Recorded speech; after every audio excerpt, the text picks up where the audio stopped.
Voilà une journée qui a été riche, avec beaucoup d'expérience, beaucoup d'enseignements, beaucoup de témoignages. Je suis sûr que tout ce qu'on a écouté aujourd'hui, ça va nous permettre d'avoir beaucoup de recommandations à présenter pour le forum. Ça va nous donner des idées pour l'avenir. J'espère aussi que tout le monde est bien sensibilisé à l'importance du sujet et que l'objectif, ça sera véritablement de briser les barrières et de faire telle en sorte que tout le monde puisse contribuer à son niveau au développement de la Tunisie. Nous arrivons à la session de clôture de cette journée, messieurs. Donc, une journée de dialogue, d'expertise. Pour conclure les travaux de cet atelier, nous avons l'honneur d'accueillir trois hautes personnalités représentant les institutions organisatrices et les partenaires de ce processus. Monsieur Mohamed Ben Ayed, ministre plénipotentiaire hors classe, secrétaire d'État auprès du ministre des Affaires étrangères, de la Migration et des Tunisiens à l'étranger. Monsieur Othman Belbeissi, directeur régional de l'OIM pour le Moyen-Orient et l'Afrique du Nord, et son Excellence Monsieur Gustavo Gaellon, représentant permanent de la Colombie auprès des Nations Unies à Genève. Leurs regards croisés viendront synthétiser les messages clés de la journée et ouvrir des perspectives de coopération et ancrer les engagements pris aujourd'hui dans une dynamique durable. Donc, Monsieur le secrétaire d'État, si vous voulez commencer. Donc, Monsieur Mohamed Ben Ayed, ministre plénipotentiaire hors classe, secrétaire d'État auprès du ministère des Affaires étrangères, de la Migration et des Tunisiens à l'étranger.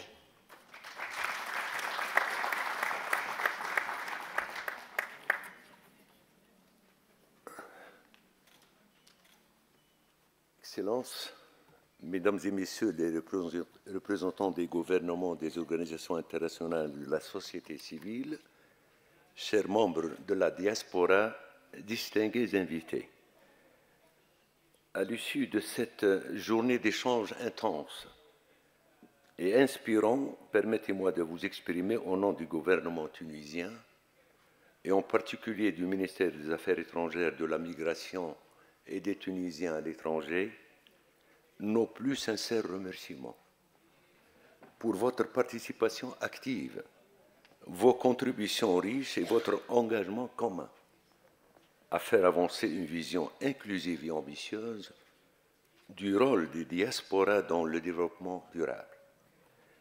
Cette rencontre s'est inscrite dans la continuité des efforts déployés par la Tunisie pour renforcer le lien avec ses ressortissants à l'étranger, en cohérence avec les orientations fixées par son Excellence le Président de la République, M. Kais Saïed, et plus largement pour inscrire la migration dans une logique de partenariat, de valorisation des talents et de co-développement.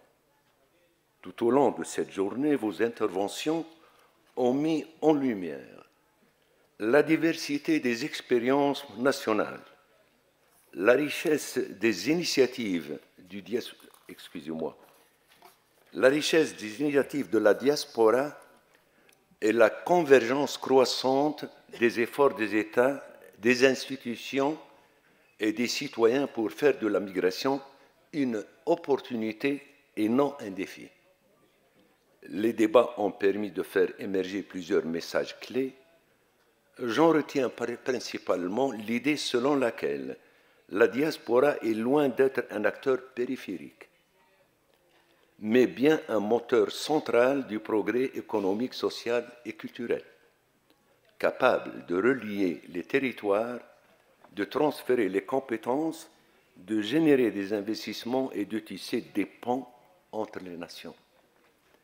Ensuite, il est apparu clairement que la réussite de cette mobilisation repose sur des écosystèmes cohérents et agiles qui allient incitation publique, dispositifs financiers innovants, accompagnement personnalisé et reconnaissance symbolique.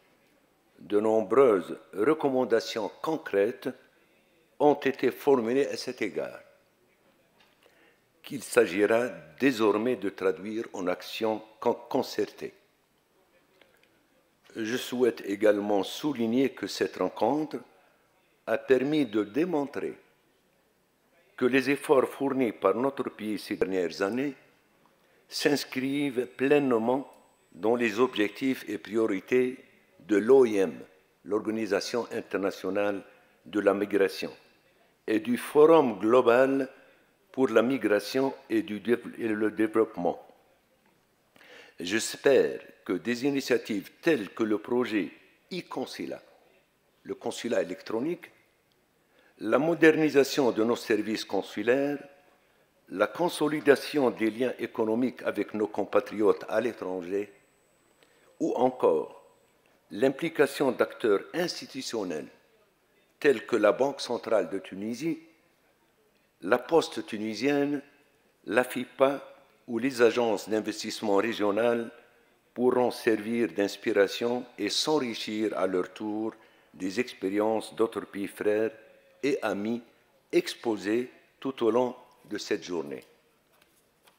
Je tiens également à réaffirmer que la Tunisie poursuivra cet engagement dans le cadre d'un partenariat structuré avec l'Organisation internationale pour l'immigration ainsi qu'avec l'ensemble de nos partenariats bilatéraux et multilatéraux, ainsi qu'avec l'ensemble,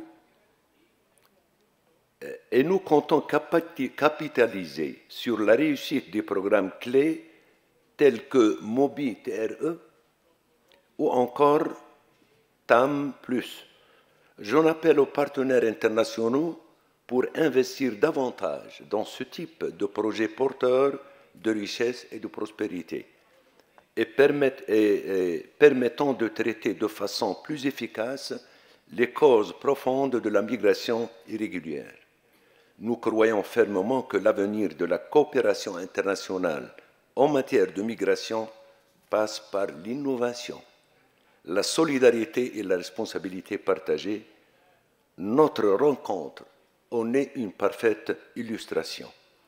Mesdames et messieurs, l'atelier d'aujourd'hui ne constitue pas une fin en soi, mais un point de départ. Les recommandations de Tunis issues de vos échanges viendront enrichir les travaux du 15e Forum mondial sur la migration et le développement qui se tiendra les 2 et 3 septembre 2025 en Colombie. Mais au-delà du calendrier diplomatique, nous avons désormais une feuille de route commune à affiner, à mettre en œuvre et à faire vivre dans la durée. Je vous remercie à nouveau pour votre engagement et j'adresse un salut tout particulier à nos compatriotes vivant à l'étranger, véritables ambassadeurs de notre pays à travers le monde. Soyez assurés que votre rôle est pleinement reconnu et apprécié et que notre mobilisation à vos côtés se poursuivra avec conviction et détermination. Je vous souhaite à toutes et à tous un bon retour et à très bientôt pour de nouvelles étapes communes et je vous remercie beaucoup de votre aimable attention.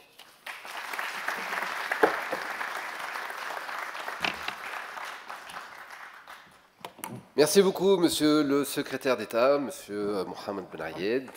J'invite maintenant à donner son mot de clôture Monsieur Othman Belbeissi, directeur régional de l'OIM pour le Moyen-Orient et l'Afrique du Nord.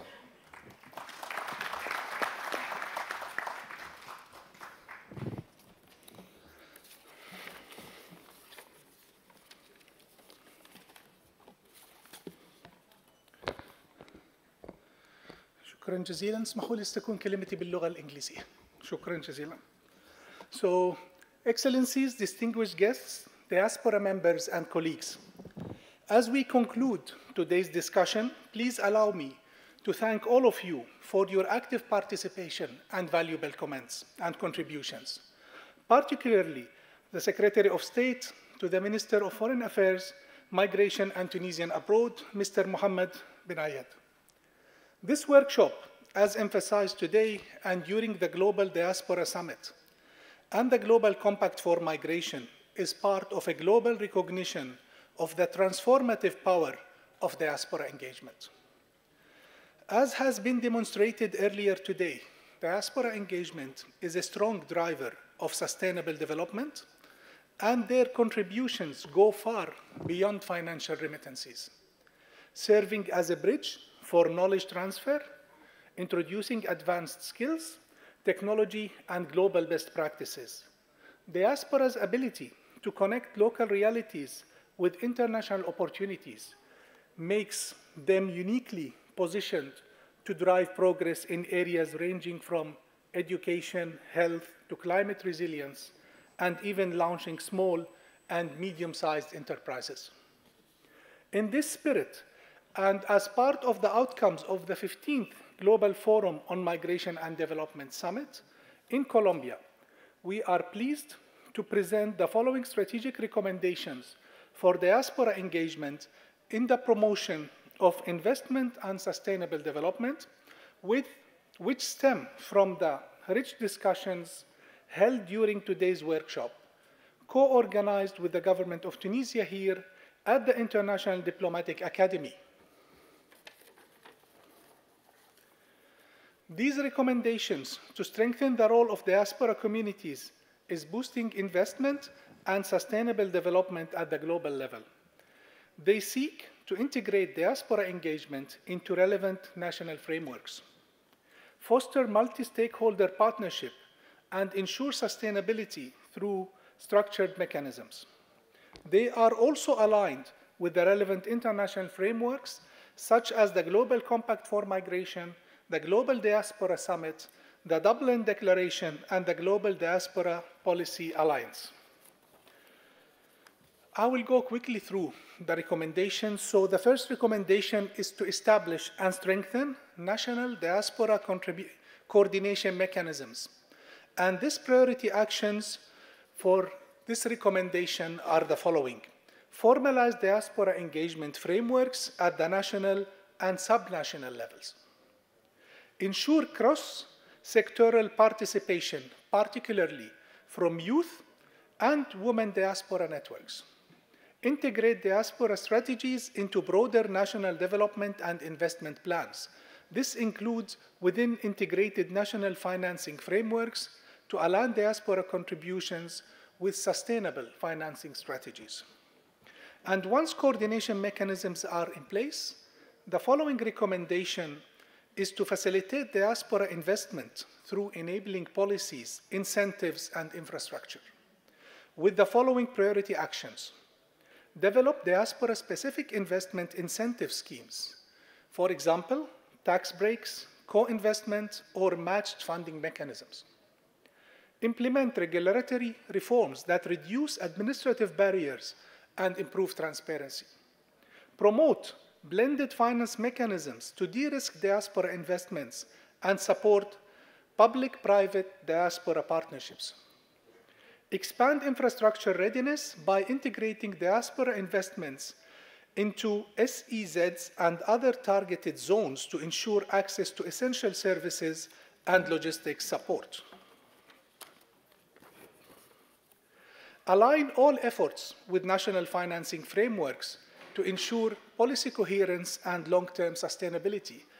And I think the presence of the government of the central bank this morning and his speech was so encouraging and so inspiring in this regard. And to complement these financial and policy frameworks, it becomes important to harness the power of digital platforms to scale diaspora engagement as the third recommendation with the following priority actions. Build or expand digital marketplaces for diaspora investments and entrepreneurship. Leverage fintech solutions to improve financial inclusion for diaspora remittances and investments. Utilize digital tools for continuous communication, feedback collection, and participatory policymaking. In addition, tapping into the vast reserves of human capital within the diaspora is equally important for driving innovation and long-term growth. This is why promote skills transfers and knowledge exchange through diaspora expertise is the fourth recommendation with the following priority actions. Facilitate short-term, virtual, and circular migration programs for skill transfers. Establish partnerships with academic institutions and research centers to leverage diaspora innovation. Acknowledge and highlight diaspora contributions through the incentives or public recognition. And finally, to ensure consistency and global alignment, it is recommended to prioritize fostering peer learning, international cooperation, and data-driven approaches through the following priority actions. Support cross-country initiatives through platforms such as GFMD, IOM's iDiaspora, and other regional fora. Institutionalize systems for the regular collection, analysis, and dissemination of diaspora impact data. Promote international collaboration to align diaspora engagement strategies with global development objectives. By implementing these recommendations, Tunisia, along with other countries, will be able to lay the foundation for a robust, sustainable diaspora engagement strategy, as they will enable diaspora communities to continue playing a key role in shaping the future of development globally. Excellencies, diaspora members, distinguished guests, and colleagues, we would like to extend our sincere thanks to the Ministry of Foreign Affairs of Tunisia for hosting this important event, and to His Excellency Mohammed Ali Nafti, the Minister of Foreign Affairs, for his leadership and support in organizing this gathering. We also express our gratitude to the Secretary of State from the Ministry of Foreign Affairs, Mr. Mohammed bin Ayad, for his ongoing commitment to facilitating meaningful dialogue on migration and diaspora engagement. Also, all the thanks is linked to all departments within the ministry and all personnel that facilitated this gathering and made it possible, and definitely for the Diplomatic Institute for hosting us today. A special thank you also to all the panelists and moderators who shared their invaluable insights through today's discussions. Your expertise and contributions have been instrumental in moving us closer to achieving our collective goals.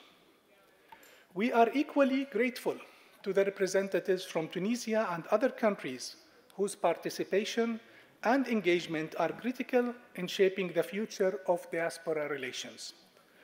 And definitely big thanks to the interpreters who has been a very important part of this gathering. At the end, the International Organization for Migration looks forward to strengthening its partnership with the government of Tunisia and all stakeholders present here today to work on translating the outcomes of this process to concrete initiatives that empower the diaspora community as a key development actors. And thank you.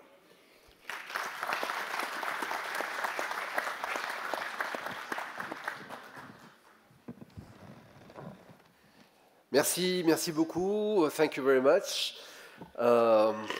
Il a été là à l'ouverture, il est là à la clôture, il a tout suivi, il a suivi tous les panels. J'aimerais vraiment que vous l'applaudissiez très très fort. Non mais vraiment, il n'a rien raté. J'invite son Excellence, M. Gustavo Adolfo Gayon Giraldo, représentant permanent de la Colombie auprès des Nations Unies à Genève, à prendre la parole. On rappelle bien évidemment que la Colombie assure actuellement la présidence du Forum mondial pour la migration et le développement. Votre Excellence.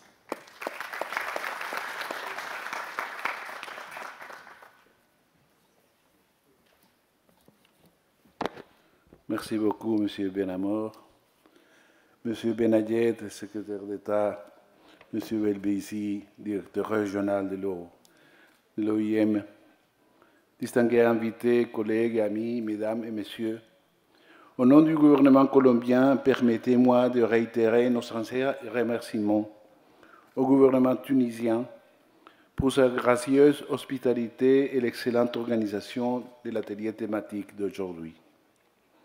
Je remercie chaleureusement aussi l'Organisation internationale pour les migrations pour son partenariat et son soutien continu dans la promotion d'un dialogue constructif et d'un échange de connaissances dans le cadre du Forum mondial sur la migration et le développement. Les discussions d'aujourd'hui ont été à la fois riches et inspirantes. Nous avons entendu de puissants exemples de la manière dont les diasporas du monde entier contribuent au développement durable, en transférant des compétences, en stimulant l'investissement et en influençant les échanges commerciaux et la coopération internationale. Les communautés de diaspora ont un impact significatif. En outre, les stratégies et les initiatives dont nous avons entendu parler aujourd'hui, qu'il s'agisse de mécanismes de coordination, de modèles de transfert de fonds ou d'efforts de numérisation, nous ont montré que l'engagement des diasporas n'est pas seulement une opportunité, c'est une nécessité stratégique. Les idées et les perspectives partagées aujourd'hui constitueront une ressource précieuse pour l'élaboration des politiques inclusives et tournées vers l'avenir afin d'exploiter le potentiel de la diaspora.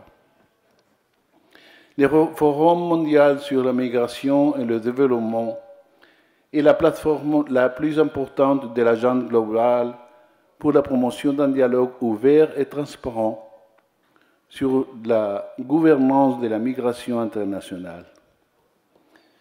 Il est basé sur la compréhension de la migration comme un droit, je l'ai dit ce matin et permettez-moi de le répéter, comme une expression naturelle de l'espèce humaine depuis le début de l'existence des hommes et des femmes sur cette planète, et donc comme un droit humain reconnu par la Déclaration universelle des droits de l'homme. C'est pourquoi le lien entre cette activité humaine, si naturelle qu'elle est, et le développement est évident. Grâce à une gestion efficace des politiques publiques et non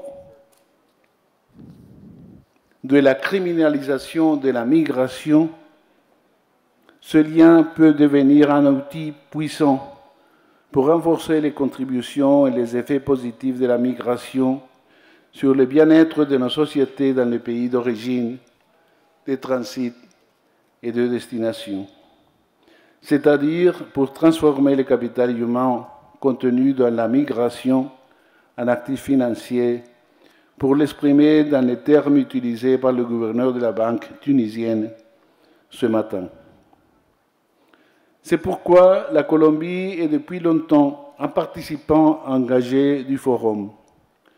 Nous reconnaissons sa valeur unique en tant qu'espace de confiance qui rassemble les gouvernements, les organisations internationales, la société civile, les entreprises, les maires, les jeunes et les chercheurs universitaires. C'est pourquoi également, en tant que présidente du Forum mondial sur la migration et le développement 2024-2025, la Colombie est honorée de perpétuer cet héritage. Notre présidence est fondée sur une croyance profonde dans le dialogue, l'innovation et l'inclusion. L'axe thématique que nous avons proposé, migration régulière, mobilité de la main-d'œuvre et droits de l'homme, piliers du développement et du bien-être des sociétés, reflète des réalités profondes de notre époque et l'engagement de la Colombie avec la réalisation des droits humains, du développement économique et social de nos pays et avec la paix dans le monde. Comme vous voyez, nous avons mis un accent particulier sur le rafraîchissement de l'espace de dialogue dans le but de rendre les discussions plus informelles et interactives et de promouvoir les opportunités de mise en réseau et de partenariat tout au long du processus du Forum. L'un des principaux atouts du Forum réside dans sa capacité à rassembler et à présenter des pratiques prometteuses alignées sur nos priorités communes. À ce jour, plus de 260 pratiques et politiques ont été rassemblées sous notre présidence. Nous veillerons à ce que les initiatives discutées ici aujourd'hui soient reprises dans la plateforme du Forum mondial sur la migration et le développement pour les partenariats afin d'encourager la collaboration et la reproduction. La Colombie est convaincue que lorsque nous rassemblons toutes les parties prenantes, nous créons les conditions nécessaires pour obtenir des résultats véritablement transformateurs. C'est pourquoi nous nous sommes engagés à faire du 15e sommet du Forum à Riohacha, département de la Guajira en Colombie, au cours de la première semaine de septembre 2025, un espace qui reflète cet esprit collectif et qui soit utile pour contribuer à surmonter les politiques stigmatisantes de la migration. Ce sommet sera axé sur des solutions pratiques. Les stratégies clés et les idées partagées aujourd'hui alimenteront directement les discussions, soulignant le rôle vital de l'engagement de la diaspora dans la promotion de l'investissement et du développement durable. Nous sommes impatients de continuer à travailler avec vous tous pour partager des pratiques inspirantes, échanger des idées innovatrices et de nouvelles approches. Et nous sommes impatients de vous accueillir tous, partenaires et amis, en Colombie. Nous vous remercions une fois de plus pour votre participation, vos idées et votre collaboration. Portons l'élan d'aujourd'hui vers l'avenir, vers un sommet qui produira des résultats tangibles et un programme de migration qui fonctionne pour tous. Ceci dit, permettez-moi de vous inviter pour aujourd'hui à migrer de ce bel bâtiment de l'Académie tunisienne en remerciant sa chaleureuse hospitalité. Merci beaucoup.